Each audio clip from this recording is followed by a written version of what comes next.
opportunity o English English na magpasalamat sa ating mailuluklok na congressman na si Congressman Dave Almarines. Dahil kung di nyo po alam, ang pamilya ko po ay tumira po sa San Pedro for almost 37 years.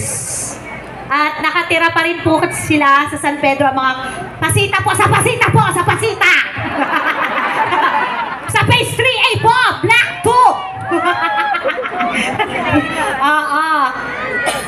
4 years old pa lang po ako nung lumipat ako dito sa San Pedro, sa Pasita specifically. At ito pong lugar na ito ay palayan pa. Wala pa po yung mga kung ano-ano mga establishmento dyan.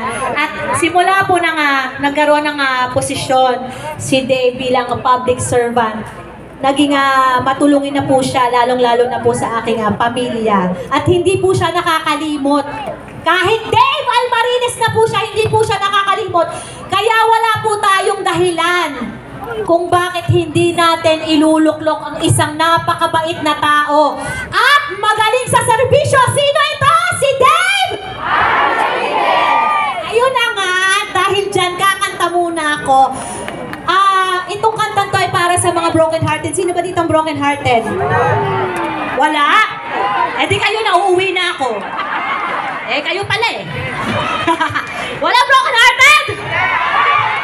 Wala ay. My gosh. Kaya naman pala parami ang populasyon natin dito eh.